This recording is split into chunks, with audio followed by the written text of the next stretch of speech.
Well, it's Dick here with today's Life app, right again, in the Kootenays. We're just taping in the mountains and loving it, and I hope you are as well. Posting them here on a regular basis here on dickandjoan.com. Invite your friends through Facebook and other ways. Invite them to come to Dick and Joan and find out about all the great things that are happening, all the postings that are taking place. Just really making this a hub to really bless your life. And remember, we do love to have you partner with us as well. It's a very big part of what we do here and helps us accomplish our work. You know what I want to touch on today in today's Life app is about fruit. You know, are you a fruitful bearing Christian? Fruit-bearing Christian. You know, in John chapter 15, Jesus talked about, I am the vine, you are the branches, you know, and you can't bear fruit unless you're part of the vine.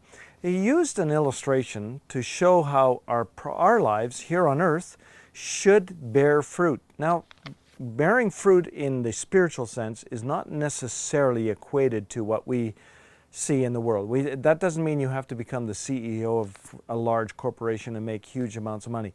You know, that's a human worldly standard, but the standard of the scripture isn't really relating to that as much as the types of fruit it's talking about is spiritual fruit, all right?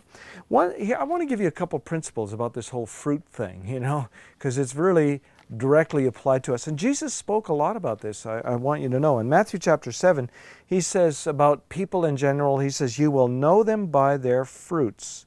Do men gather grapes from thorn bushes or figs from thistles? So, what is it about fruit? Well, fruit is very, very tasty. Fruit is refreshing. Fruit will fill us. It's food. There's none of us really. I think fruit has to be some of the most popular food available to people. And so he used that illustration that this is stuff that is beneficial to other people. And he said, you'll know men by their fruit. He says, an evil tree he says, an evil tree cannot bear good fruit. That's why he said figs from thistles or fruit from thorn bushes. You don't find fruit on those kinds of trees. Then in Matthew 12 and verse 34, this is in a negative context, actually speaking to Pharisees. He said, O brood of vipers, how can you, being evil, speak good things? For out of the abundance of the heart, the mouth speaks. What Jesus was saying is that a good tree brings forth good fruit. An evil tree brings forth evil fruit. You cannot bring good fruit from a wrong type of tree. And then he went on further to say, out of the good treasure of the heart, a man brings forth good things. Out of the evil treasure, evil things. I think the practical truth is that in every one of us, there are two treasures. There's a good treasure, there's an evil treasure. And we bank those treasures. And you know, if you allow anger, offense, jealousy, envy, ambition to begin to build in your life, eventually the words coming out of your life are going to be fed by that treasure. How do you change the fruit in your life? Change that treasure.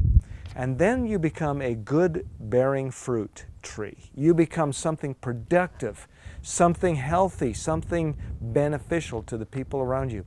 I know it's challenging because we all carry that other treasure, you know.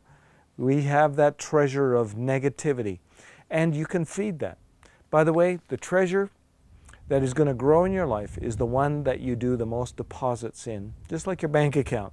You keep depositing to that treasure of anger, that treasure of bitterness. You keep speaking those words of conflict and strife, envy, jealousy. That treasure is going to begin to grow.